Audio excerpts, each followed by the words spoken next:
So hello दोस्तों, blind 75 और टेकेट की नई वीडियो में स्वागत है तुम्हारा। और आज का डे है हमारा 49th। ढूंढो, ये रहा।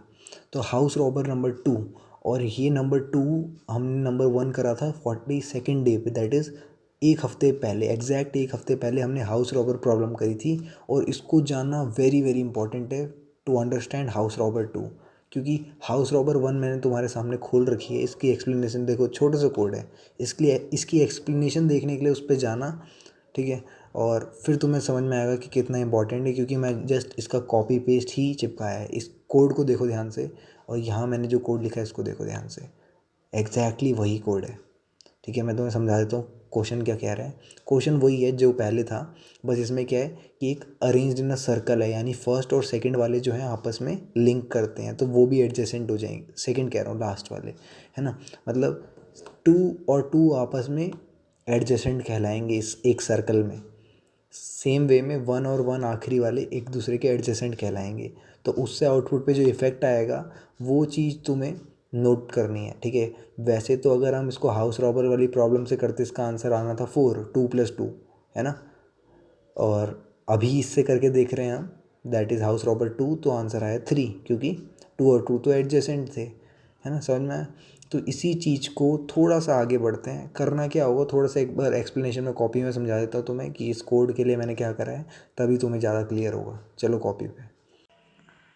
अब तुम्हें याद हो तो हाउस रॉबर 1 जब मैंने HR1 बताया था तुम्हें, तो मैं ऐसा कुछ करते थे कि मैंने बोला था ना कि सिर्फ मेरे को दो ही वैल्यूज़ देखनी है, मतलब R1 R2, रॉब 1 रॉब 2 करके कुछ बताया था, है ना। तो स्टार्टिंग में तो मैं इसको चेक करूँगा, तो हमारा 2 ही मैक्सिमम हो जाएगा, ठीक है। फिर मैं इन दोनों को चेक करूँगा, तो 2 और 3 में से कौन बड़ा है, 3 बड़ा है।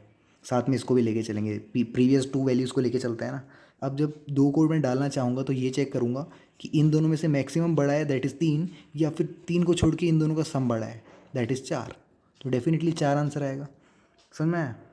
मतलब मैं प्रीवियस 2 वैल्यूज़ को कैसे देखूँगा कि इन दोनों में से जो मैक्सिमम था वही आंसर कर दूँ, या फिर इस, क्योंकि मेरे को एडजेसेंट वाले लेने नहीं है ना, तो 3 को छोड़ दो, पीछे वाले 2 को पकड़ो और 2 को जमा कर दो, ऐड कर दो, तो 4 आंसर आ गया, ठीक है। मगर हमारा हाउस रॉब 2 जो है ये थोड़ा सा अलग है, क्योंकि यहाँ पे 2 3 2 सर्कल बना रहे हैं। अब सर्कल में तो ये दोनों भी एडजेसेंट होंगे, है ना। तो हम ऐसे नहीं पकड़ सकते इसको, हम अल्टीमेटली एक ही को लेंगे, तो 3 बड़ा है तो 3 ही आंसर हो जाएगा, ठीक है। अब तुम एक छोटी सी बात बताओ मेरे को, यहाँ पे क्या फ़र्क पड़ रहा है मेरे को कि मेरे पास कितनी बड़ी लिस्ट है इसकी। मान लो 2 3 4 1, फ़र्क पड़ रहा है। फ़र्क कहाँ पड़ेगा, स्टार्टिंग में और एंडिंग में। सिर्फ स्टार्टिंग और एंडिंग में, क्योंकि सर्कल के 2 ही पॉइंट तो जुड़ते हैं, और स्टार्टिंग और एंडिंग वाले ही एडजेसेंट होंगे, है ना। तो हम इससे बचने के लिए हम क्या करेंगे, हमारे पास जो प्रीवियस कोड था ना मेरा, प्रीवियस कोड यानी जो हाउस रॉबर 1 में मैंने यूज़ करा था, उसी को यूज़ करेंगे 2 बार। एक हमारा इतने लोगों के लिए, दैट इज़ फ्रॉम 1 से लेके n-1 तक, और दूसरा हमारा 1 कह रहा हूँ, 0 से लेके n-1, और दूसरा हमारा पहले को छोड़, मतलब पहले एलिमेंट को एक बार छोड़ के इनमें हाउस रॉबर 1 वाला कोड लगाओ, और दूसरे वाले में इसको छोड़ दो, लास्ट वाले को छोड़ दो, और इन तीनों में लगाओ। समझ में आया। दोबारा से डायग्राम बनाता हूँ, खिचड़ी बना देता हूँ, है ना। ऐसा कुछ है।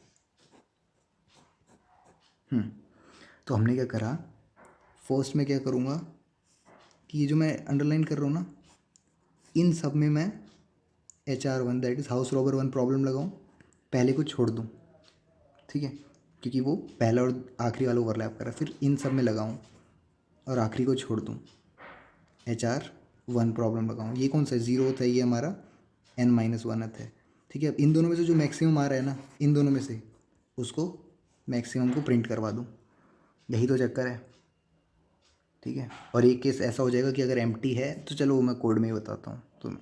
समझ में आया तुम्हें। सो इसमें क्या करा मैंने, एग्जैक्टली प्रीवियस कोड को मैंने ले लिया, that is HR1 house robber 1 था जो, उसको एग्जैक्ट पेस्ट कर दिया यहाँ पे।